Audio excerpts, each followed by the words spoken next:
Three friends boarded Disney's Galactic Star Cruiser to seek their destiny and emerged as heroes of the Halcyon.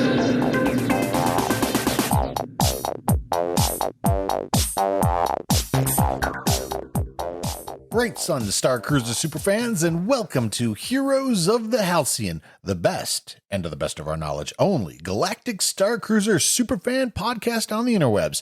I'm Star Cruiser superfan Martin, and with me are Superfan Christine and Superfan Drew. Well, this week is our January edition of Sublight Circle, and we're super excited to introduce you to Kim, Mike, Lexi, and Mars from the Etsy shop That Corner in Coruscant. Before we jump into our chat, we would like to remind folks who would like to support the podcast that there are several ways to do so. You can go on Apple or Spotify and leave a 5-star review. That really does help people find the podcast who might be interested in a future Star Cruiser voyage. You can also support us on Patreon by going to patreon.com/heroes of the Halcyon. We have several reward tiers available. Go online and check them out. And now let's go to the Sublight Circle. Well, this looks like a really fun bunch of Star Cruiser superfans. Let's just jump right in it with one of our first questions to kind of introduce everyone to our listeners. And that, of course, is, what is your relationship with Star Wars? Are you hardcore? Is it kind of just a new thing, a passing fancy, somewhere in between? And let's just kind of go around the room and let's start with Kim. Star Wars was always part of my life, even as a kid, but I didn't get into it right away when I was younger. I was more into fantasy. So Star Wars was fun, sci-fi, great. But it wasn't until I got a lot older that I started connecting with it. And more specifically, when I got to experience Star Wars through the Disney parks. So Star Tours was a big connection for me. Absolutely loved it. Loved, Captain Rex. And as we know him today as DJ Rex in his new job. Star Wars weekends were amazing, but too as well. So it made sense that I would fall into Galactic Star Cruiser as something that turned out to be like my big interest, right, within the Star Wars universe. Mike, what's your relationship with Star Wars as a whole? I grew up watching the movies. I was, 7, 6 when New Hope came out. And so I grew up watching all of those. Of course, I now have, kids in high school and college, and I made sure that they all watched the movies in the correct order, which, we can have a debate about that, but I think it's, Well, we have to cover that. Was it release order or did you do it a little different? No, release order for sure. Nice. That's my own personal opinion. But I've really gotten into the TV shows that are on Disney Plus, which have been really great. And then of course, we're also really big Disney fans, and love of the immersive qualities that Disney does in their parks and everything. And so when we heard about this crazy hotel thing they're talking about, so there you go. Mars, what's your relationship with Star Wars? Growing up in Indonesia, Southeast Asia, it's really hard to get anything that's not like horror genre. So I didn't grow up with Star Wars. I didn't get to it until I went to Australia for high school. So my first Star Wars movie was Phantom Menace. But I was already kind of like, in the late, maybe mid-teen to late teenage watching it. But after that, with the proximity of Disneyland and everything else, and then they announced Galaxy's Edge, I think that was the first snowball that rolled. I went in and seeing all the Star Wars stuff. I got really excited. And then I started watching Star Wars again because of that. And then once they started announcing the Halcyon, I was like, I need another source of income for this, because there's no way this is going to happen unless I produce a new set of income. That particular year of COVID, I wanted to learn 3D design because I've already had 3D printers to print my D&D miniatures and everything else. And it just snowballed, just keep falling off. And then I started designing stickers. I opened a shop just so I can have an extra income. I've been providing people with, accessories for their clothing for Halcyon. And eventually I get to go to the Halcyon myself, which I think was a complete full circle. But on lore wise, I wouldn't say I'm hardcore because I still haven't finished Clone Wars. I haven't even started on Rebels and things like that. But in terms of enthusiasm, I would say very hardcore. especially after Halcyon. I'm like, I gotta produce more stuff. I want to see, I want to see more references. While watching Andor, I probably pause every 10 seconds because I'm like, ooh, I know how to make that. Ooh, I know how to make that. Nice. Yeah. Well, you've got some really fun rabbit hole to go down with the rest of Clone Wars and Rebels. I can tell you that right now. You got some great stuff ahead. But Lexi, what is your relationship with Star Wars? I was in high school when the first movie came out, and I remember sitting in that theater and the music just started and the text on the screen. That was it for me because I just love stories. Star Wars, I always had Star Wars going every once in a while. I think that now once we got the Disney Plus and everything, we then watched what was beyond the movies. Like we did the Clone Wars and all that stuff. The more that we started watching, the more excited I got. But yeah, I mean, it's been with me since 1977. And in 1977, I'm pretty much the same age as you, Mike. And it was just crazy how much Star Wars just took over. It was everywhere in the sense that nothing else has really accomplished since then. I mean, it's wild. But those are fantastic answers. So we know exactly, what is your relationship with Star Wars? And let's kind of dig into Star Cruiser itself. So, Mike, when was your voyage? We were on the 10th voyage. We went very spoiler free. We were very, very excited to be there. And then it was over in a whirlwind of 2 days. And we kind of really what happened? We missed something, because I had no spoilers. I didn't know how to interact or who to interact with and things like that. And so, I left disappointed.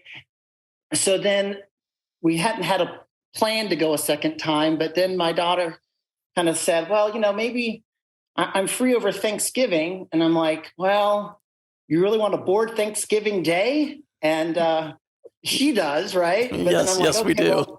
Well, let me talk to my very understanding and very tolerant wife to make sure that I can kind of convince her. And I did say Star Cruiser was a once in a lifetime. That's kind of how I pitched it to you the first time. But guess what? Yeah. So we went the 10th voyage and then the Thanksgiving Day boarding. Nice. So I know that Kim and Lexi and Mars, you guys just came back from your voyage. What were the dates of your voyage?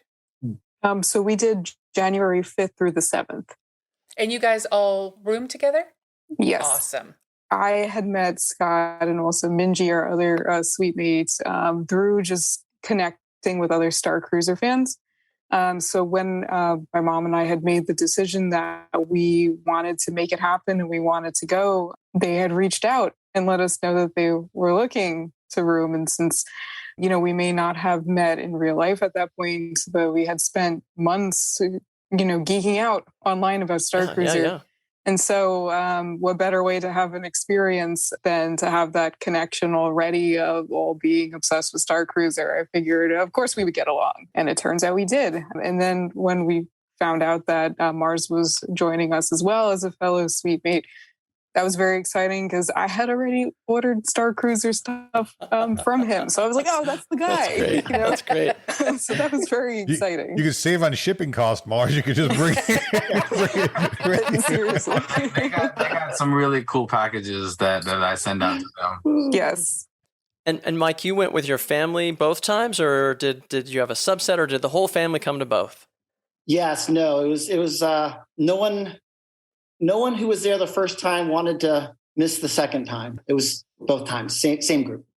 So, Mike, I know you said you went in spoiler-free the first time. After the first voyage, though, did you watch everything on YouTube and kind of consume all that media and go in spoiler hot for the second one? Yeah, I mean, I felt like I needed to learn from my mistakes. There was so much that once I started looking online, I thought, oh my gosh, I missed this or I missed that. So the second time that we went, really wanted to explore the Jedi path. I had kind of wanted to do that the first time, but I didn't quite understand kind of how that worked. And the second time I thought, well, this is pretty expensive. I can't kind of keep figuring this out. So I really wanted to make sure I got, quote unquote, my money's worth. I went in, very spoiler heavy. How about you, Lexi and Mars? I know Kim watched all the videos, but Lexi, Mars, how much did you guys engage in spoilers before you went? Oh my goodness, boy, did we watch them, because they were just so much fun. They were exciting, and they built up our waiting, because we must have waited over 6 months from booking till when we actually got on it. So I mean, I wasn't going to sit there for 6 months and not have fun with it before then. Sure. So I mean, it really helped, because when you're there, it's so different from seeing it on the videos that people take, because no matter what, it's going to be different every time you go. So I mean, I think it enhanced. I agree with Michael. You kind of know what you're doing a little bit better. You have more of an idea of maybe where you want to put yourself on the trip for what you want to enjoy. And I'm glad we did it, because I think I would have just been sitting there and not knowing what was going on had I not watched all that. I got the call to book on my flight to Orlando, going on our 10th anniversary, 10th wedding anniversary. So like the excitement was just like through the roof. But I was already watching a lot of stuff because I want to get all the references in terms of products, right? Sure. I was already watching it. I want to make sure that I know everything, and I want to put myself in the right position and say the right things so that it will trigger certain things, right? Yeah. So one question we kind of like to see exactly, how everyone experienced Star Cruiser is, did you go in costume and or a character? We kind of briefly touched on, but let's kind of go into specifics of, costuming and character. How deep did you go? Let's start with you, Lexi. Well, let's put it this way. I did my best. I'm not a cosplayer, although I always sewed for my kids when we would take them to conventions in Orlando once we moved here. But I had very nice outfits. I had the advantage, though, of being in Batu, because we are local to Walt Disney World, and I got to see the people who were on cruises and what they were wearing. Nice. So I kind of, did shopping in regular stores and put together some nice outfits. But my big thing was that I decided to be a toy maker, because I'm a crafter. I put together my satchel. Awesome. I love my it. little toys attached to it. Wow. And I'll tell you, I mean, everybody was really excited when I would walk up to them and introduce myself. I think I really could have dressed up a little bit more, but I was comfortable and I had a good time, and my clothes are very functional. So, and the only thing is, I wish I had made a lot of toys and had them on me to have been able to give them out. Mm. Well, you're not doing Star Cruiser right if you don't walk off with ideas for Star Cruiser 2. Yes, but I bought plenty. So, I mean, I came home with a lot of stuff. I wanted to get to sell my toys when we were in Naboo, but I really have to renegotiate that contract, because I don't think it was quite fair. So, Well, as they say, you better hope that they don't change the terms of the deal any further. So, Well, Mike, you briefly mentioned that, you kind of were going on a certain, pathway, but what did you do as far as character and costuming? So as far as costuming, there are some general Star Wars guidelines, no buttons and no zippers and kind of earthy tones. And I kind of went with that. And, we really wanted to have, comfort was really big in mind, because we knew we were going to be running around and going to Galaxy's Edge, and who knows what the temperature is going to be and things like that. So we all had formal dinner attire, but we really kept it to, I think, really four costume changes, daytime and evening wear both days. So, for my first one, I was kind of this kind of resistance. And then for my second one, when I realized, I really wanted to, pursue a Jedi path, thank you, Mars, first of all, for being the 9-to-5 worker, and Lexi, because, I'm a Jedi in training. Okay, so let's just put that out there. I'm at Star Wars, so I can do my 9-to-5 when I get back. My backstory was basically a Jedi Knight had watched the temple burn on Coruscant and knew that the Jedi were kind of done, and fled and kept going beyond the Outer Rim until he got to my home planet of Ohio, and would live there by himself for a long time as a hermit. Saw something in me that said, hey, I'm going to try and school you a little bit in the ways of the Force. And he kind of started teaching me some things, a lot about, balance and things like that. But unfortunately, before the training was complete, he died, and his lightsaber had been destroyed in, I don't remember, was some accident or something. I had only recently found out about, rumors about being able to acquire a lightsaber on this planet of Batu. And so I was on the Halcyon, not for a tour. I needed to book passage on that to get to Batu so that I could further my Jedi training. That's cool. Awesome. Wow, very cool. So your mentor, was he a member of the Knights of Columbus in the planet Ohio? Excellent. Actually, Drew, we should have been talking ahead of time. But I actually based my master, Mr. Master, Miyagi was his name. Oh, that's actually. good. Nice. And so, there was a lot of, balancing. There was a lot of, me standing on the bow of a boat. For a lot of summers, I was in the water more than I was on the bow. But, I worked really hard and, That's awesome. advanced. That's great. Well, Kim, tell us about your, costuming and character and backstory. Okay, so my character was a romance holo novelist living in Canto Bight, where her publisher is located. Before her cruise, she's informed that the First Order has purchased her publisher and finds herself under contract to write her next romance holo novel featuring a First Order officer as the romantic lead. So that's quite a problem, right? Yeah. So it means that she has to do some serious research if she's going to figure out how to fulfill her contract or else lose her career. So I did kind of go into a sort of 9-to-5 sort of situation, but as like a writer. Because I knew going into the cruise that I wanted to go First Order, but I couldn't imagine going as a supporter of the Order per se. So kind of choosing to be like this morally gray character who would put her job and her dreams first, right, before other things. That felt right to me. And for costuming, I tried to build outfits that would remind you of Canto Bight with those like gold and silver accents and opulence, but still be down to earth because my character can't actually afford to follow the fashions of the more successful Canto Bight residents. She doesn't make enough credits from her novels. And I went with that vibe. That's awesome. That makes, I saw a lot of your pictures from Instagram, and now I'm putting that together and I can see it now that you've described it. That's great. Well, Mars, tell us about your costuming, backstory, character. A lot of this is based off of my life because it was something that's easier for me that I don't have to make up on the spot whenever, if someone did actually get to ask me. Mars's dad was one of the people that they use. He was basically a B-list actor that they use as a propaganda posters for the First Order, or for the Imperials, not the First Order. And then at the downfall, the family, they used to live like in the upper 4,000 levels of Coruscant. So they were the cream of the crop. Mars was getting a lot of good educations and everything.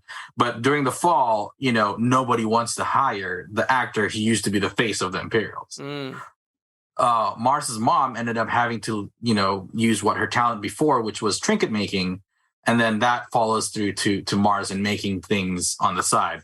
And somehow Mars ended up being in Batu to work for Mubo for Droid Depot. And he had a service ticket to go pick up or give an oil bath SK620. But then little did he know, he got involved in so many other things. I posted the things that's happening on my schedule, on my itinerary, on my data pad. And I'm like, I don't even know how I got into all of this that I have to do in Batu. But in terms of costuming, I came in day one as like a full Droidsmith outfit with the headpiece and the eye mod and everything. So on the second day, luckily, my suite mates are locals, so they keep updating me with weather. So I used the blue tunic from the Halcyon that I already got and converted a little bit to look more like Batuan / Coruscant because it has the Asian theme to it with the Hatu hat. So that's kind of like my Batu traveling day. I had my droid escape pod, which is empty because I wanted to pick up SK620 personally. Because Mars is from Coruscant, so whenever he goes to dinner, he only knows how to dress his best. So I had some Coruscant-esque costume for the second night because I know that we're getting captain's table. The other fun that I did was basically making all the little trinkets, all the comm links, all the little medallion with the chain, everything else, just, so that I can complete the costume. A couple of people that I met through the cruise mentioned this in the Facebook group when I posted my pictures. They're like, for the first couple hours, we really thought that you were working there. And I think that's like the big huzzah for me. So it sounds like, and correct me if I'm wrong, has everybody been to Galaxy's Edge before the trip? Mike, have Yes. you gone before? Yes. Okay. Yes. So, One time. So, Mike, is that Florida or is that California? Oh, it was Florida. Okay. So what did you think about your time on Batu as part of your Star Cruiser experience? It's a lot different, right? Because you are much more a citizen of Batu. And I know this has been well covered on your podcast, but the number of times I was pointing people to the bathroom and, some guy comes up and asks me where to get the sausages. And I hope that was Ronto Roasters. I'm not exactly sure, but I'm sure he got fed. I'm sure everything's fine. He's probably still wandering around right now. Just so you know. Right, exactly. And so it was a lot of fun to have that interaction. And I think, as mentioned on your previous podcast, right? I mean, it certainly makes it exciting for the other people that are there, and it kind of self-populates. We're free labor, to be environment. Yes, pro tip, everybody memorize the Batu map before you go so you can be helpful when you're on planet. Blue milk that way. It is a little different for me because everything is just more widespread because I'm more Batu West. Yeah, West is like a duplicate, only a little bit squunkier. Squunkier. I think you made a word. I'm stealing that. I did. Squunkier. How often do you go to Batu West, Mars? I'm a first-time annual pass holder. I am very determined to make sure that my pass is breaking even by end of January. So Nice. Ever since I got it from December, I've been already 3 times. That's including Halcyon in the middle of it. Nice. So I'm going this weekend and then the next weekend after that and the Sunday of that weekend as well. Well, the Heroes of the Halcyon are going to be in Batu West at the end of March, Yeah, so we we'd are. love to see you there. Yeah, let me know, and Absolutely. you'll have your Droid Depot guide. And Kim and Lexi, I know you said that you live in Florida.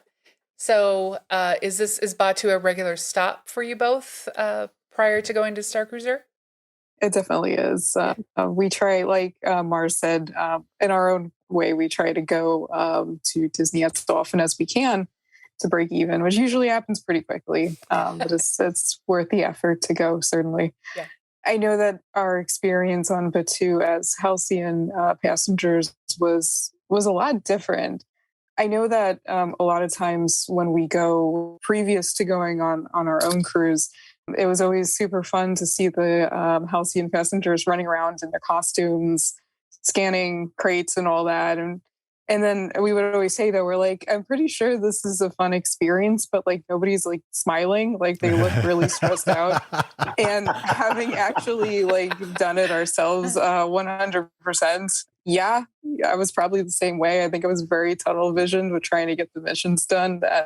But it is very much in character, no? Like we're stuck with 6 extra missions on Batu, and we're like, we gotta get through all of this and make it back for the lunch buffet.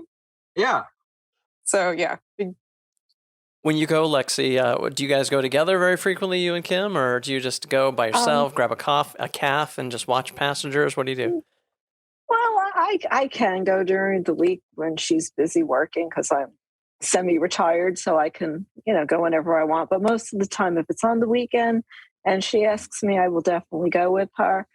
Being off planet, getting off of that ship and having the data pad and all the assignments to do, I mean, it was crazy. I mean, Mars had to help me a few times, and he actually took my phone and another lady's phone because we were trying to do one of the missions, and he looked at my pad and he says, "You didn't do this. You have to do it." He says, just give it to me because I've already done it. I said, "Please take it," because sometimes I kind of was going in circles with it. There's a little backstory to that. Go ahead. So there is a passenger on our ship that she had to use one of the scooters, and then I gave her a bad direction, and it just happens that Lexi and her had the same mission. So I was like, okay, I feel really bad, for giving that lady on the scooter a bad direction, and her family wanted to go back to the ship fast. So I'm like, you know what? If you trust me enough, give me both of your phones. I'm gonna just run and do it at the same time. And as I was doing it, there's a third person that was following me around because she was doing the same mission. And I'm like, all right, I guess this is how it's going to go. And I mean, it fits to my backstory that I am technically a Batuan local. Right. So Yeah, it does fit. Well, I mean, it worked. I mean, he helped me out big time. And I was standing there with that lady and I said, "Don't worry about it. He's going to come back with your phone." And said, "He's my roommate. He's fantastic." And I said, "He's going to get this done a lot faster than we ever could." But, the nice thing was as a Florida resident that we go there all the time. I mean, the parks are crowded and it is hard to get on the rides. So because we were on this vacation, we were able to get onto the 2 rides. It was part of our story, part of doing the data pad. And it just made the whole experience so much more fun that you got off the ride and you accomplished something. And there it was on your data pad, that mission accomplished. Yeah. And we even got into Olga's Cantina. We had made a reservation to go in there. And because all of us were doing different things, it was our opportunity for that half an hour to regroup. And we were like, "Well, what did you do? And what did you do? And what did you do?" And so because we all did separate things. So we flowed. We came in and we came out. But we did get back to that ship and we had lunch, which was a highlight because the food was great. Oh my So- god. Yeah, and we didn't just have lunch. We also were scheduled for the Spirits of Adventure, which happens really early. And we were one of the first people to be out there and taking that shuttle to Batu first thing in the morning. Yeah. And we still were hustling to try to get back to do that. So, Kim, you mentioned Spirits of Adventure. Tell us a little bit about that, because that's definitely going to be on voyage number 3. Yeah. But the experience itself was amazing. Each drink had its own story that the chemist told us as we worked from drink to drink. So that was for both non-alcoholic and alcoholic. For the alcoholic part, though, we got to sit at the bar and we had the chemist there, not only walking us through the different drinks, but also her personal backstory and how she came to work on the Halcyon. And it was a great opportunity to be able to pick her brain in terms of what she knew. I learned a few things that I didn't know, even in all the research I've been trying to do, about Sandrila Starline's other ships, and a little bit more about Captain Keevan as well, who I didn't get to see very much on this cruise. So it was pretty cool to be able to have that opportunity as well as being able to enjoy the drinks. And do you know how they were able to book that? Did they do that through a travel agent or through Disney Online or? Yeah, we were extremely blessed that Scott and Minji have gone before, and they pretty much just walked us through even our excursion to Batu. Both of them were like, okay, we want to get back before 12, so you can have maybe a little lunch and whatever. So just for planning purposes for these folks, is how long did the entire Spirits of Adventure, take? Because it is a special thing that's held in the Sublight Lounge on the Halcyon on day 2, when everyone else is on excursion. About how long did it last? I would say an hour for the 2 together, which you would be doing back to back. Right. Probably about 30 minutes for the non-alcoholic, or slightly less. It definitely wasn't something that you could book ahead of time. But because our suite mates had gone before and were interested in doing this, they had, I think, heard from, one of the cast members that there was still availability. And they were like, "Hey, do you want to do this? Let's sign up for this." And they took care of booking that. But yeah, it was actually while we were there, not before. Well, as a pro tip for all of our listeners, is really anytime there's an activity that you're not sure about, how do I get into this, what's going on, just literally talk to passenger services right in the atrium. They'll tell you exactly what's going on with it, because there's that tour, the Halcyon tour on day one, right before the muster, that you can, you'll do. Just talk to passenger services. They'll set you up. Mm-hmm. All right. So let's talk about something that we kind of prepped you about a little bit last night, but this is something I'm super interested in. And I'm going to start with you, Lexi. Without going into spoilers, what surprised you about your voyage? It was the excitement that popped up with Gaia. Because, we've all gone to theater, we've gone to concerts, and in the back of our mind, we always say to ourselves, gee, I'm going to go see this person perform, and I wish I could get to see them, backstage. If you were young, probably the kids went and tried to hang out to see people, and you got that. She arrived on the Halcyon. You saw her. She performed at dinner. You were right there.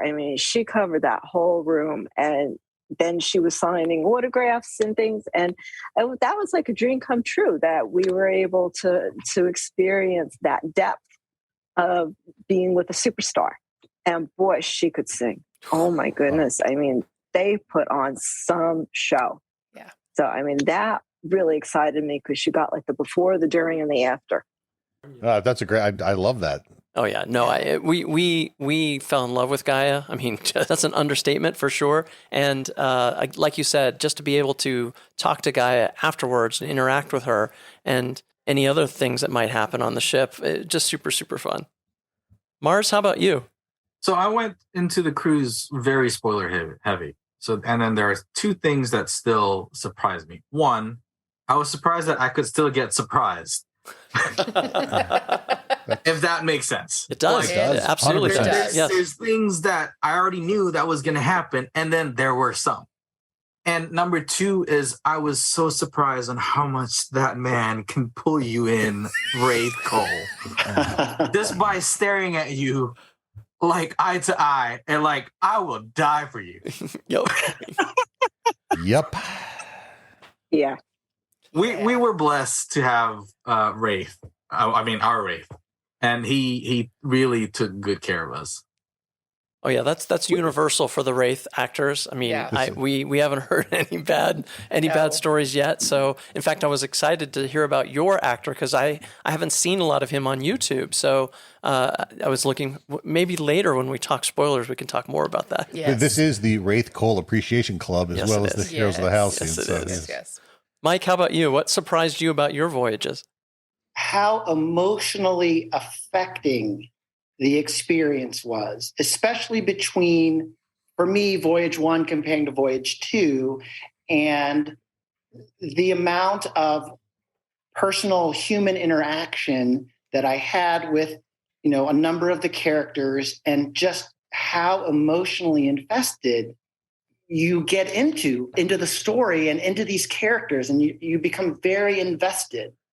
So that was the biggest thing for me. Yeah, I wanted to add to that, because I think that the caliber of people who are on the ship, and that includes the people who are, the wait service in the dining room, and the people who were there at the help desk and everything, they had their storyline, they had the timeline, and then they had to react to the people who were on the cruise. Mm-hmm. And boy, the quick wit, the sense of humor, the drawing you in, like it just was an experience that I never had before. And I think that was the best part of it.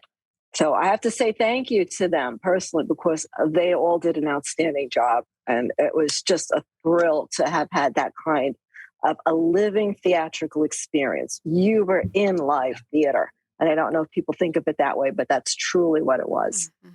In preparing for this interview, I was, because we're all planners here, right? We planned for 6 months to go onto the Halcyon. And so, I'm going to get on this podcast, which, I've never done a podcast before. And so I'm a little nervous about it. And so I try to do a little preparing. And, Walt Disney has been quoted as saying, you can design and create and build the most wonderful place in the world, but it takes people to make the dream a reality.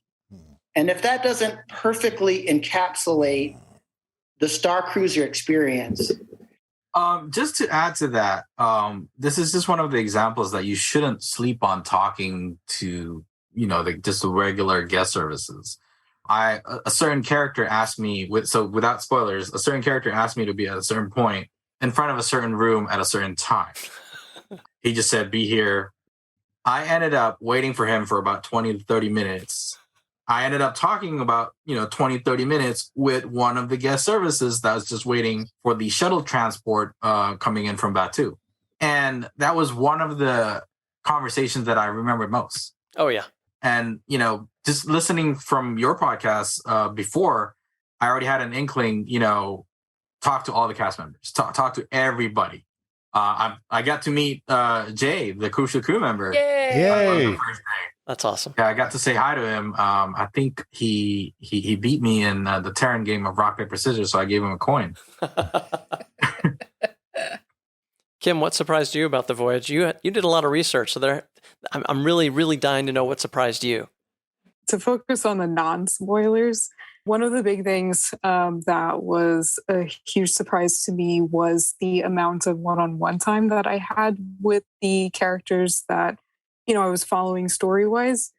And it was something that, you imagine you'll experience when you're getting excited about joining the cruise, but then you think maybe it won't happen for any number of reasons, especially when you're thinking about other character interactions in the parks, especially in Disney World, where it's definitely you don't get a lot of walk around characters. So unless you wait in line to meet someone, getting a quick word with them or a photo, is a lot of competition, especially when you're an adult.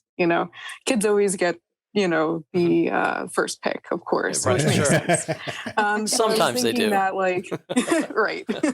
It turned out that I didn't even have to try. Once they knew who I was after the first introduction, they would come and find me, and that was just unbelievable. And that kind of gave me the warm fuzzies the entire trip. And to me, that's definitely magic.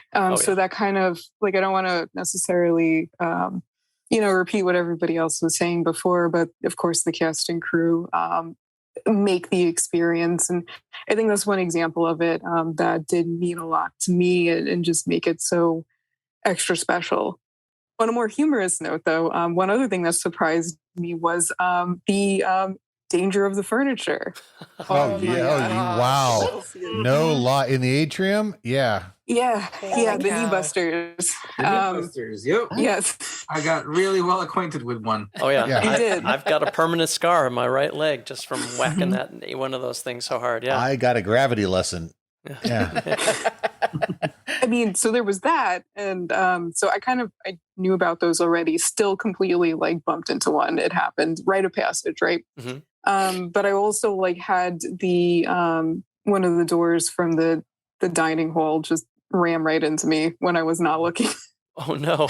Which I heard was something else that also happens to people. Maybe it's not talked about as much, but yeah, I was in the middle of talking and was not looking, and it just right into me. And it was more embarrassing than painful, but sure. That happened immediately, pretty much. But yeah, that was surprising. So one of the funnest questions we like to ask folks is not about just the stories that they have with the primary or face cast, but just all of the cast members aboard the Halcyon, no matter where they are, whether they're working in the Sublight Lounge, whether they're a server in the Crown of Corellia, whether they're passenger services. Does anyone have a really kind of fun non-face cast member story? Lexi, you sound like you've got something. Yeah, I had fun the night that we were at the captain's table. Our waiter was fantastic, and he had a very interesting backstory because he said he was from Naboo, and he had a family with some younglings. And I said, oh, well, I'm from Naboo too. And I said, I'm a toy maker. Do any of your younglings have any of my toys? And he kind of took a step back because I don't know if he really had that kind of interaction with anyone, regarding his younglings. And he says, no, I don't think they have. I said, well, I am a wandering craftswoman. I said, I'll have to wander my way to your family and make sure that they get some toys. So he had a big smile on his face for that one. That was fun because I don't think he expected that. Sure. That's great. Mike, what would be your favorite non-face cast member story? I guess from my perspective, when we're on the Halcyon, we're all part of the cast. And so, I met my cast members right behind us in line as we're walking in. And, Lauren, Corinne, Kelby, and Ariel, if you're listening and watching, that's a shout out to you and caw, caw. They'll understand if you're on our Wraith heist. You know what that means. So hopefully you guys are watching. But, we met them. And as compared to my first voyage, the second voyage, there was probably less than half of the people coming in costume. Oh, really? And so at first I was a little nervous because I thought, oh boy, what's this going to kind of be like? But, these four were dressed up to the max. And, all it took was turning around and saying, hey, you guys look great. Where are you from? And they start telling us all of this huge backstory. They have a petition for droid rights. And would we like to sign their petition? And so, of course, we're going to sign their petition. They are there. They have pamphlets all about these things. They have a Porg repatriation plan.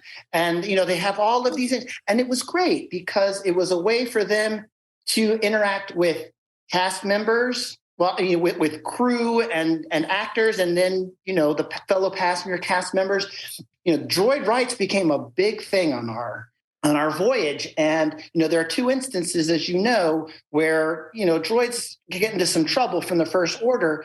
And, the chanting of droids have rights, led by the 10 and under set, who have all been kind of indoctrinated into this, was pretty sweet, I have to say. So they really added so much to our whole experience, and we've been able to kind of keep in touch. And they're kind of now our extended space family. So that's great. They're fantastic. Halcyon people are the best people. For sure. Well, Kim, what's your favorite cast member story? Honestly, it was the Spirits of Adventure chemist. So that might be a bit of a repeat. But that was the best for me because I loved being able to hear about her backstory. She said that she used to work at Oga's Cantina and was not happy there, but was very lucky to be able to find her way to work for Sandra's Starline. And she originally, before working for Captain Kevin with the Halcyon, she worked for the Sojourn, which I found out apparently was designed for Wookiee vacations specifically. So not humanoid, characters. So that was really cool. I wasn't expecting to hear that kind of information, but it was so much fun to have the opportunity to talk to her and find out all about that. So that's sensational. I imagine that Kashyyyk ship would be really warm and muggy. This is really just fascinating to me that we're talking about, I don't even want to say the word employees. That just sounds so reductive to what the job these folks do. But these are the passenger services crew, a server, custodial, and they're the ones that make this thing so incredibly special. Yeah. I mean, that's name something else. I mean, if I go to, Magic Mountain, I love Magic Mountain. It's a fantastic park or whatever, but I can't think immediately of a, Magic Mountain employee that has elevated my vacation so extraordinarily or memorably. Yeah. And they're doing it as almost a course of regular business. They're just making magic happen in addition to doing their jobs.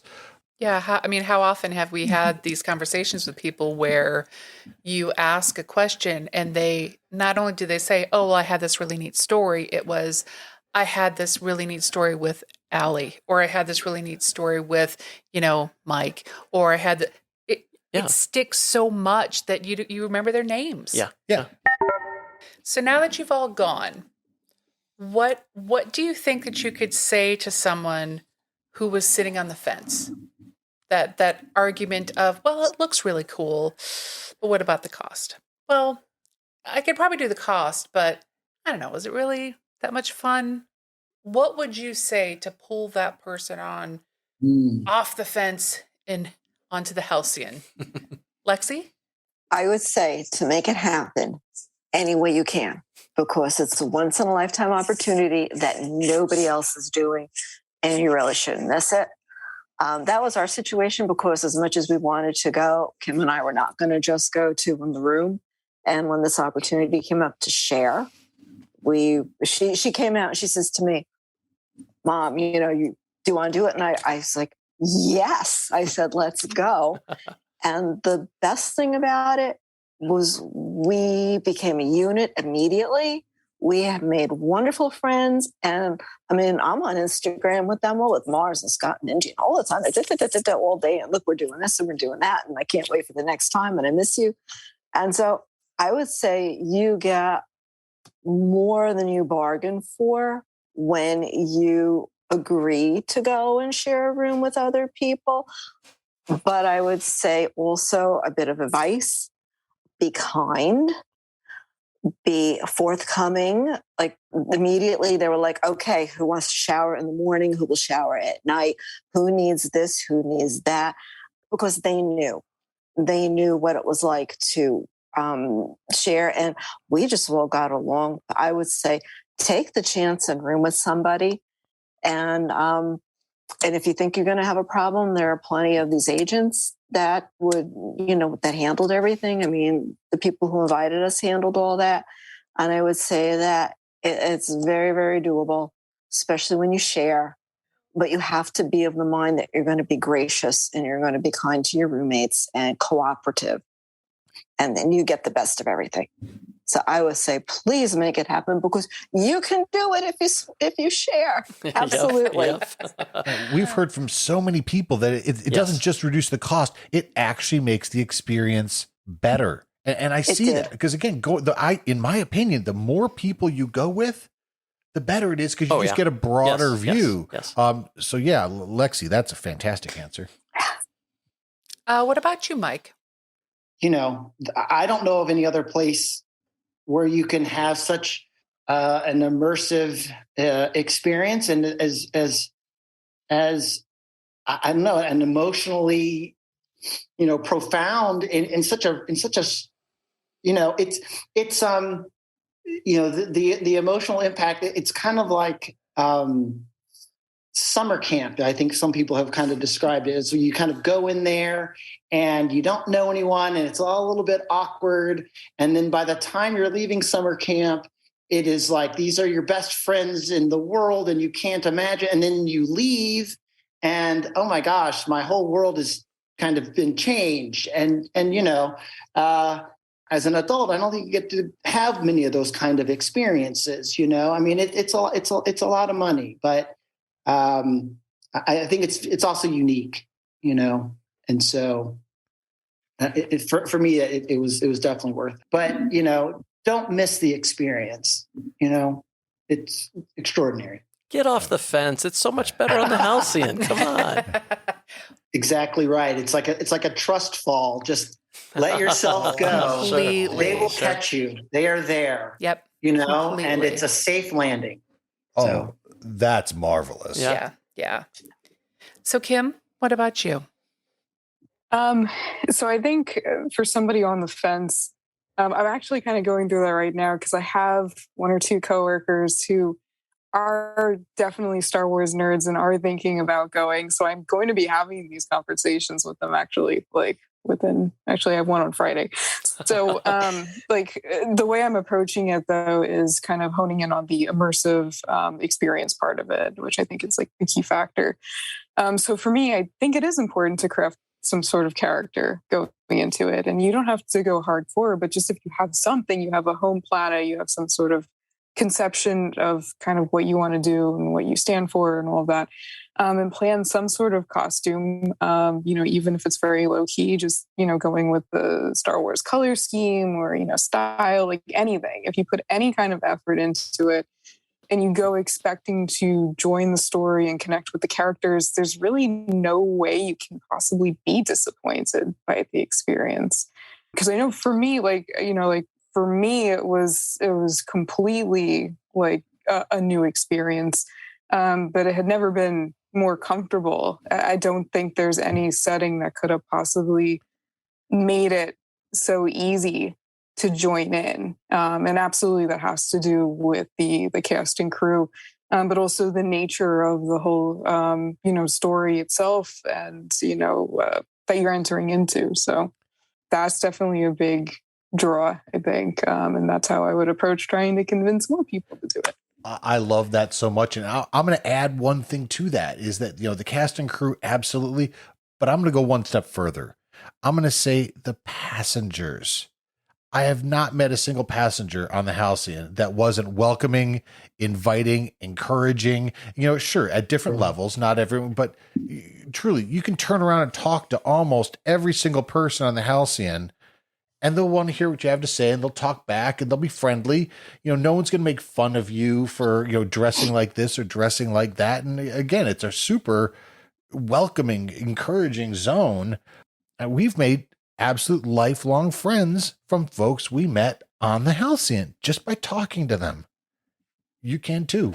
If cost is a concern and you're going to be worried about, am I getting my money's worth? And what Kim is talking about, having a costume and a backstory to make sure that you get everything out of it that you possibly can, because some effort ahead of the cruise pays tenfold in profits while you're there. And take it from me as someone who I thought I had a backstory, but I kind of didn't really know what I was doing. I left very disappointed, and it was on me. And so having some spoilers, having a general idea of the story beats, I think it actually helps, and it definitely enhanced my trip. So I would encourage that as well if I was talking to somebody on the fence. Because if it's your one shot, you want to make it count. Definitely. It's never someone's watch. We all think it should be, but it never. Well, speaking of that, Lexi, are you planning on going again? Oh, yes. Absolutely. Kim really keeps the calendar in this house for all these extra activities that we enjoy doing. So our group had approached us. We went to dinner after we had checked out because they wanted to do that. And we had a hotel room the following night so we could visit a little bit longer. We all just looked around the table and we were just like, we had such a good time. We really should go back again. Yeah, we're ready. We're going to be the same people in the room again. And I can't wait. But it's not going to be too quick, though. I think It's going to be closer to the fall. So I'm pleased about that because this was such a good experience. I wouldn't have wanted to go back so quickly that I would be walking back onto the ship and comparing.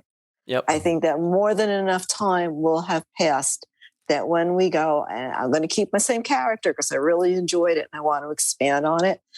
Because I don't think I took it far enough, but I will be ready to enjoy it again and not say, well, I didn't have this character as this character and that actor as that.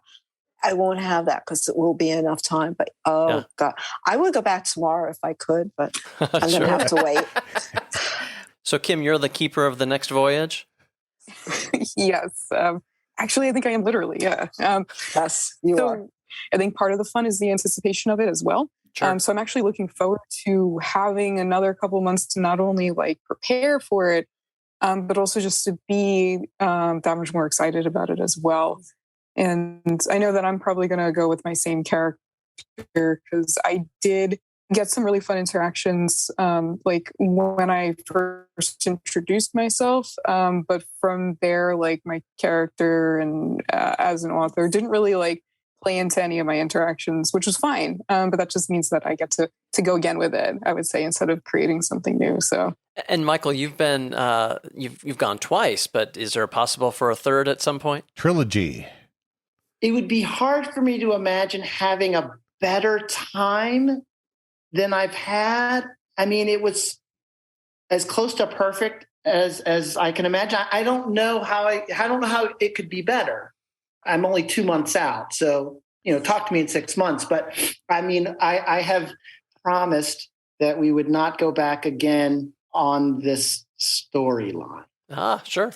As a caveat. So, if they move the Halcyon, it's 275 years. So if they move it to a different time frame or a different, era, well, all bets are off. Sign me up. But sure. We'll see. That's not a no. Right. That's good. That's good. So for this section, we're going to be talking about spoilers. For those of you who are listening who don't want to know about things that happen aboard the Halcyon, this would be the time when you want to turn off the podcast. May I suggest something pleasant like Stuff You Missed in History Class with Holly Fry? That's a good one you can listen to. And make sure to come back to this when you've gone on Star Cruiser. Yes. So let's talk about characters. We've talked a lot about, the different paths that we've been on and some of the character interaction. Who would you think is your favorite character? Let's start with Mars. Definitely at this point, Wraith. He just knows how to pull someone. I think, knowing the fact that my interaction with Sammy was kind of like a dud if he didn't pull me. I had a taste of everything, but no one really stuck because I talked to Lenka. She just gave me the Batu missions, and that's how I get into the resistant missions. And then I talked to the captain. I talked to the Saja. They would just basically I was involved in the data pad missions, but not in-person missions. Okay. That's how I was able to just get everything set. But Wraith, definitely. He really took care of us. Incredible actor. So, Kim, who was your favorite character? So that would have to be Lieutenant Croy. Hands down. He was the character I was most excited about getting to know and interacting with. And I was definitely not disappointed at all. From the minute we first started interacting, it was just so much fun because he's hilarious. And also, again, a very complex villain. I mean, I would say maybe he's not much of a villain, but more of, again, a cog in the wheels sort of thing, which again makes him so much more interesting, to watch and to listen to. Some of the stuff he says is totally absurd, but that just makes it even more fun in a way. What I also love is everyone's reactions to him as well. So one of the things that I had noticed through the vlogs, and I wanted to kind of see if it would happen for me, was that everyone kind of has a pretty poor opinion of him within the First Order. So if you talk to him or you talk about him to other First Order officers or cast members, they're probably not going to say anything nice about him. So I was lucky enough that the timing worked out where I was able to have a quick conversation with the First Order officer who was on Batu at the time, and she was incredible. But I was saying that I was working for him. I was trying to help Croy, and she had said that there is no safer place in the galaxy for me to be than to be with Croy because he would never be assigned to a dangerous area. It was amazing. And to please look out for him, keep an eye on him, when I get back to the ship. So that was a really fun moment for me. Awesome. But yeah, no, I got to spend a lot of time with him, listening to his plans for how he wanted to transform the Halcyon. He wanted to get rid of the railings. That was one thing. There's no need for them. So with the Empire, survival of the fittest, and all of that. Yeah. And then turning the Sublight Lounge into his office, which he had kind of tried to claim earlier in the crew. That was really fun as well. And we also had, I think I'm probably going to end up speaking more about it when we're talking about things to change, but the engineering room mission was super fun in a way because there wasn't too many people participating in the first order track, especially as we got closer towards the finale. Like more and more people dropped off. I think they were doing other like story tracks as well. So by the time we got to engineering, there was like maybe like only like 6 of us, trying to shut down the ship, and it was mass 6 chaos. of you? It was only 6 but of I you? wouldn't trade it for anything. Wow, it was only 6 of you? Yeah. Can you imagine doing that? I love it. Yeah. That would be love it. chaos trying to get everything done with Yes. just 6 people. Wow. Yeah. I don't know how we did it.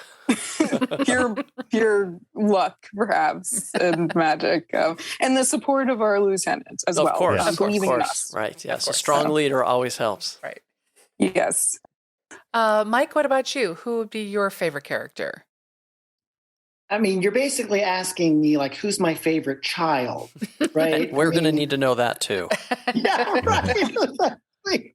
We'll do that off air, I think. But no, I was really interested in pursuing the Jedi path. And so Saja Kier really was fantastic to me.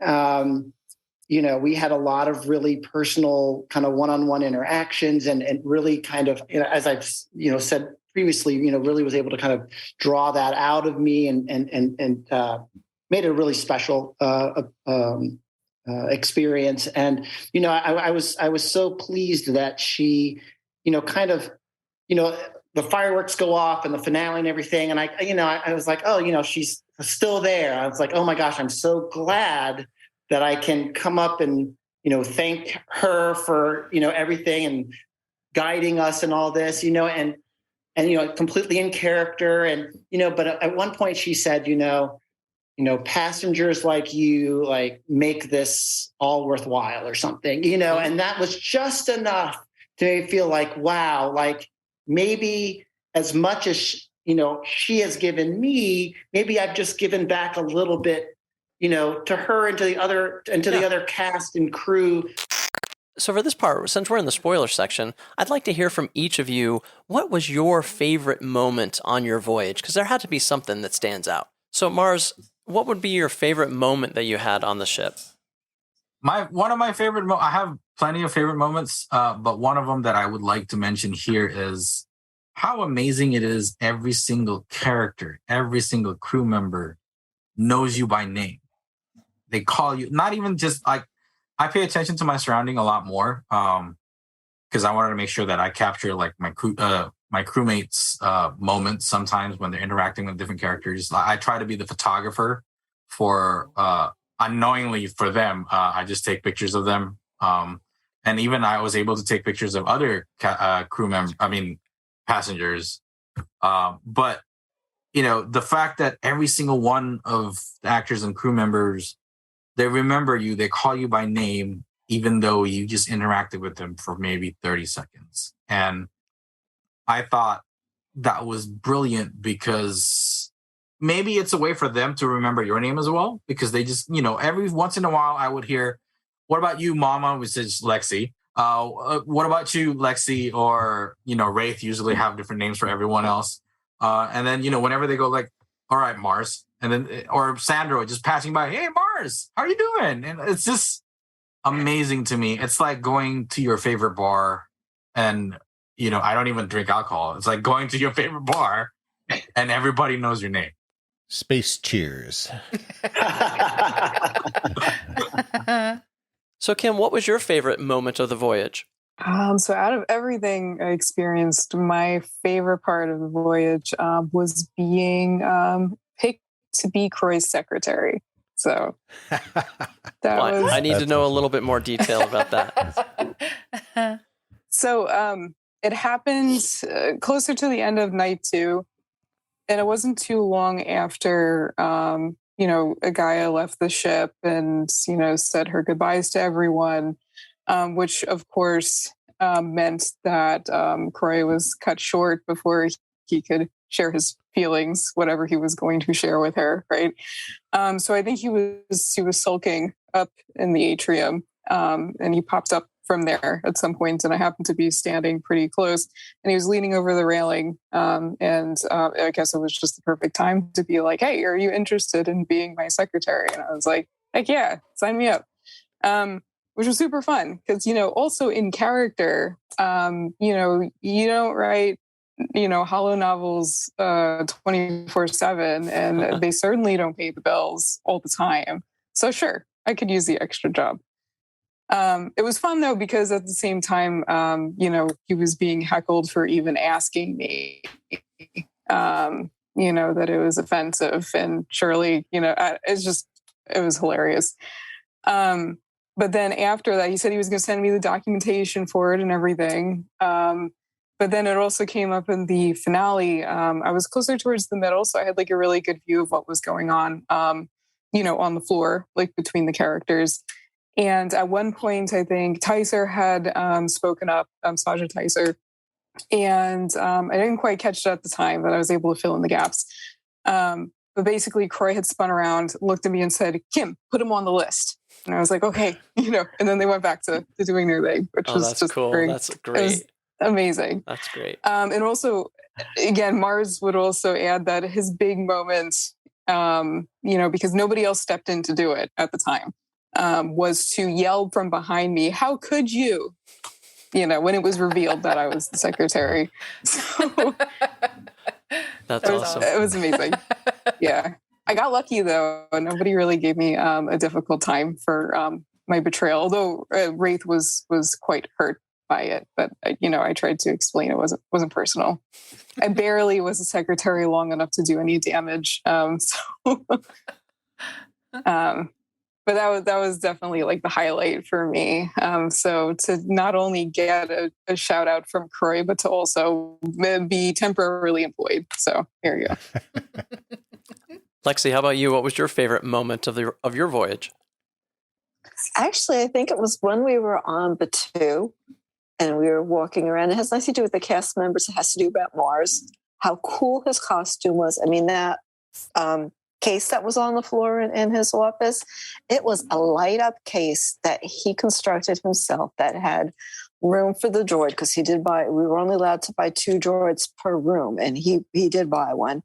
And we're walking around Batu, and his backpack is lit up. He's got the hat. He's got the costume. He's ready to go do work on the droids. And people were stopping him left and right, like, look at that backpack. I mean, and I'm walking with him. I'm just getting a kick out of how many people, because his costume was so awesome with the lights, that I really, really enjoyed just how people just stopped and stared as we walked by and asked him questions. And that it was fun. I mean, we had fun. So, the character being on the ship was great, but that really, I thought that was the best. Well, as much as everyone present is a Galactic Star Cruiser superfan, there's always something we'd like to change about the experience in some manner. Sometimes it's a big story thing. Sometimes it's just a annoyance, some operational thing. But is there anything in particular that comes to mind that you would like to change about the experience? And Mars, what would you like to change about the Galactic Star Cruiser experience? I do wish there is, how there's triggers for you to talk to actors so that you'll get missions or whatever. I wish there's triggers for you to interact with other passengers. Because, let's say, at least for me, I went in prepared with my backstory and everything else. And I do not want to put that implication that everybody should do it. I mean, it just enhances your experience at the ship, right? But if there's a way for you to interact with other passengers so that, you get to know them as basically another passenger, you're involved in this possibly, technically, if you didn't know, the First Order could have captured every single one of you, or that could have been your last night on the ship or in life. First Order could have just Death Star you like that, right? So something to interact with passengers more, because you never know. You might get involved with a mission that another passenger got involved in. That's fascinating to me. And the more I'm just kind of just running this over in my head as to how they could implement that. And there's already a really, really small start that they could kind of build off of in the Play Disney app. They've got the big Galaxy's Edge game. And one of the achievements in the Galaxy's Edge is you have to trade something. You get all these objects. And again, this is not Star Cruiser. This is just Galaxy's Edge, east or west. And you get these, ship pieces and schematics and whatnot. And one of the achievements that you unlock is you have to trade one thing with someone else. Mm-hmm.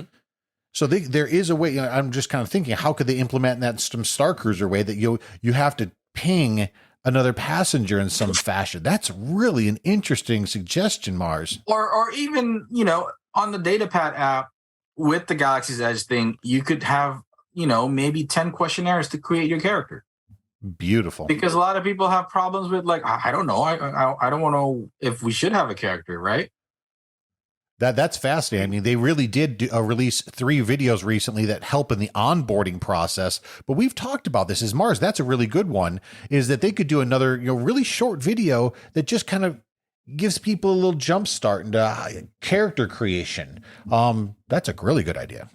Yeah, they can even hand maybe a small business card size, here's to help you maybe create a new persona on board. Yeah. Start with, what is your name in this universe? And then go on.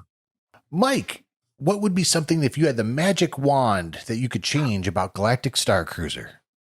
Boy, that's a hard one. I mean, it's such an amazing experience. I think, I've alluded to earlier about the idea about the people, really making the dream the reality. And so, maybe on the Batu experience, having more people that you interact with who are live actors. I mean, there's the one person that you go and you get a little kind of a coaster, but maybe, the data pad is great, but at the same time, we've all been on data pads of one kind or another, for years and, craving human interaction, it would make those kind of special moments, I think, just a little bit more.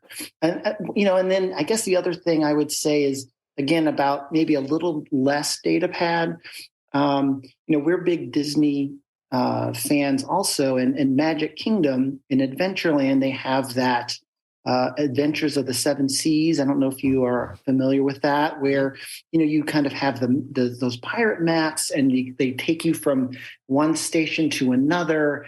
And, something comes alive, physically in the park as you swipe your magic band to different spots as you kind of follow the treasure map. And so to have something, physical, tangible that you're manipulating. I mean, I know that you turn off Ronto Roaster's jet engine, but something a little bit more. That's what I would like to see, I guess. So, Kim, if you had the Imagineering magic wand, what would you do to Galactic Star Cruiser? So I kind of had 2 ideas. The first one, I guess, is kind of simple. It would just be awesome if we could board maybe even just an hour earlier. And I know it might be because I knew all the exciting stuff that was going to happen. And it was also my first cruise. So I was kind of bursting at the seams when we finally got on board.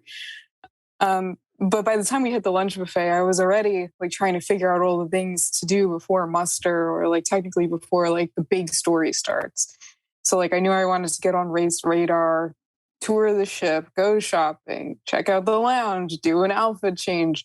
And it's amazing how fast time flies when you're actually on the ship. It's double time. So I think that would kind of go a long way, especially because, we all want to try that space bubble grilled cheese and all that good stuff. And that takes a while, to actually eat, which takes more time, Yeah. So that would be great. Would love that. And then the second thing would be, and this might be just for me personally, but I know I needed way more time in the engineering room. So maybe that could be something that maybe is built in a little bit more, like the bridge training, because I know I was in there maybe 20 minutes before we needed to run to go to muster. And I learned absolutely nothing about how each station works. And not even one station. I achieved nothing in terms of understanding. So and it's funny because, Mars is also the droid, repairman, and both of us were scratching our heads, and I'm like, well, I'm the author. Of course, I don't know what's going on. I've got an excuse. Yeah. Yeah. We both couldn't figure it out, right? But when I returned on night 2 to help Croy shut down the ship, it was a disaster. I was pretty sure that I was assigned one of the easier stations, which is the systems patch bay. And I was like, all right, I got this. I've seen this on the vlogs. Like, it's going to be fine. But it was still like a huge challenge. The girl I was partnered with actually kind of saved the day and carried us through. I just kept messing it up. And there was this one moment where I was trying to keep one of the plugs in, and it wouldn't go in. It was broken, actually. So I had to hold it in place to keep, the green light. And Croy comes running over, and he's like literally like shouting at me that he's having like this moral dilemma. Like, is he doing the right thing? And and I'm just sitting there, and I was like, am I doing the right thing? Literally, technically, so it was a great moment. Like, wouldn't change that, except like I wish that I was able to like pull my weight in the engineering room, and I feel like the same thing would have happened if I had been assigned to any other station. So I would really appreciate actually like learning how to do stuff there. So yeah. That's fascinating to me. I haven't heard that from anyone yet. And that's really interesting because you're forced, you're scheduled to be on the bridge. Sure. You're scheduled for lightsaber training, but there is a million possibilities of someone to have an entire Star Cruiser journey and never see engineering. Mm-hmm. There's nothing that makes you go down. That's fascinating to me, Kim. And that seems to be something that they could definitely tweak and kind of put something down, because I'd love that. That would be really cool. We were lucky that my son was with us, so he's like, it's here, push, go, come on. So yeah, that worked out well for us. Yeah, that's great. Lexi, what would you change about Galactic Star Cruiser if you could? Well, I have a couple of little things. First, I was there with Kim and Mars when they were in the engineering room. I was filming them, and I didn't even try. I mean, that's how confusing it was. So I'm in total agreement with her, because I've got it on my cell phone. It was hard. It was confusing to do. Actually, in the rooms, I found the way they configured the bathrooms kind of odd, because it had 2 doors. The door to the hallway, you would walk in, and there was the sink and the shower. And then there was another door, and the toilet was beyond. So since we in the room were not a family, we knew each other, it was a little kind of odd. Yeah, because if you wanted to use the sink, somebody was in the shower with just the shower curtain. So I was like, ooh, so I was like, I really wish they had done it like a typical Disney room, where the toilet and the shower were in the separate area, and then the sink was available to all, that was out in the open, because we had 3 women in the room and 2 men. So, makeup, and, we needed to use the sink, and we were like, okay, we're going to have to wait. So like I said, coordination with us really paid off. I think in their gift shop, they should have had a cookbook, because the food. Good point. We haven't. That's a great idea. That's a new one. Yeah. Wow. Yes, the food was so good. I mean, Kim is the research bug here, and with the grilled cheese that we had, with the bubbles, and she scoured Amazon, and she said, "Mom, I think I found the appliance that we could use to do that." And I was like, well, we've got so much stuff in this kitchen. We don't need another appliance right now. Let's wait a little bit. But, I would have really liked to have known some of the recipes or some of the special things that they used that I'm sure are available, because they used it to make the most amazing food, texture-wise, color-wise, shape. I mean, just the way it hit your tongue. I mean, that in itself was such an amazing thing. So I would have liked to have seen a cookbook. Sure. I think they should share that information. Yeah. I mean, it's a novelty right now, but I think as time goes on, I think that they really should do that justice, that they should do that. I would be the first one out there buying the appliances and testing it out in the kitchen. And my last thing is one more night.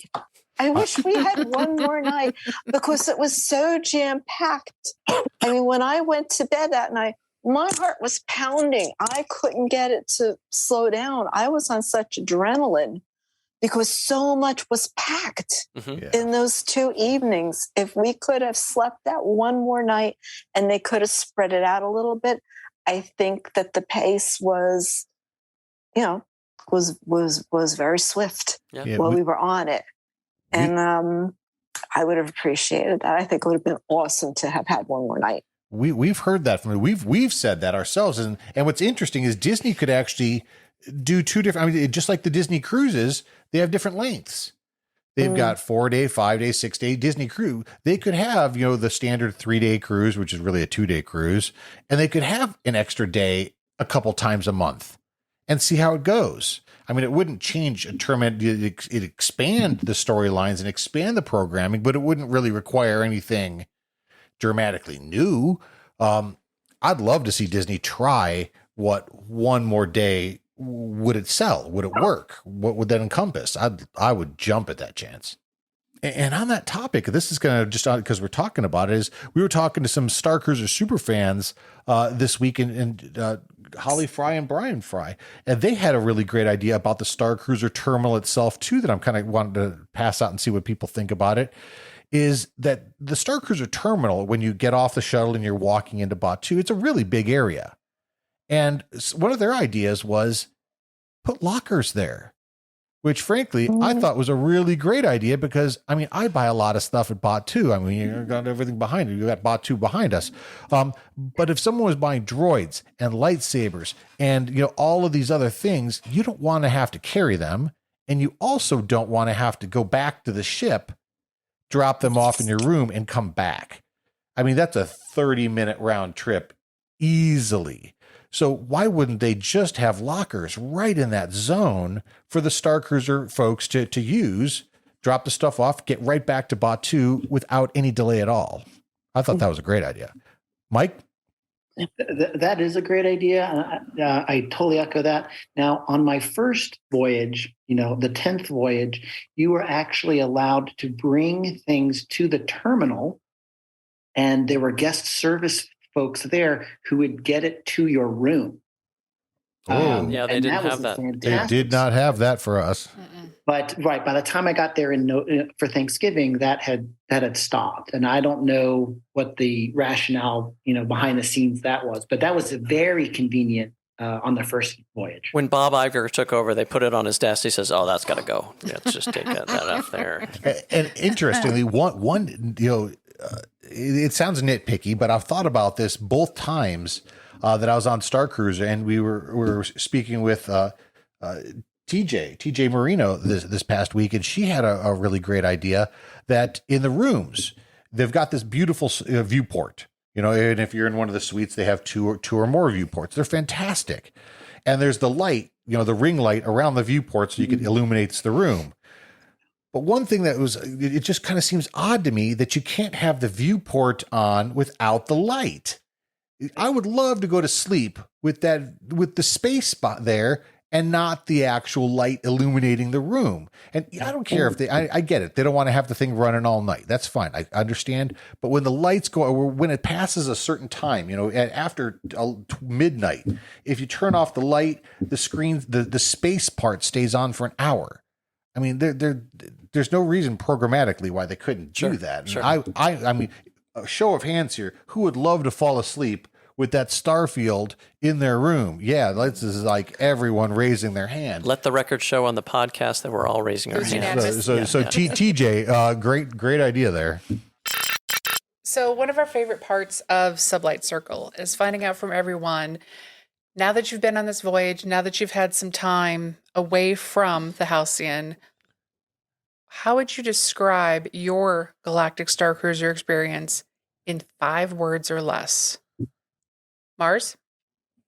When Can I go again? Yes. That is epic. I love that too much. Love it. May I suggest May 3rd, 4th, and 5th? Yes. It's too short of a time. I need my PTOs. Outstanding. Okay, so Mike, 5 words or less. Thought about this a lot. Reawakening childhood make-believe imagination.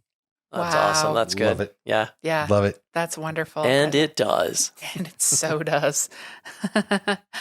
Lexi, how about you?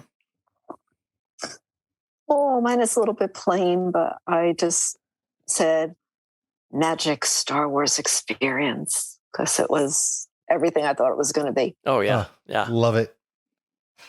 All right, Kim, take us home. Okay. So mine's definitely nerdy, but it's Blorbos in space. For anybody who doesn't know, Blorbo is a term for a fictional character that you're fond of. And I'm fond of all the Star Cruiser characters. So for me, that was the big summary. That's great. Yep, that's I love it. fabulous. Love it. Well, Mars, Mike, Lexi, and Kim, thank you so much for joining us in this Sublight Circle. We very much appreciate your time, and what a pleasure it's been to talk with you guys.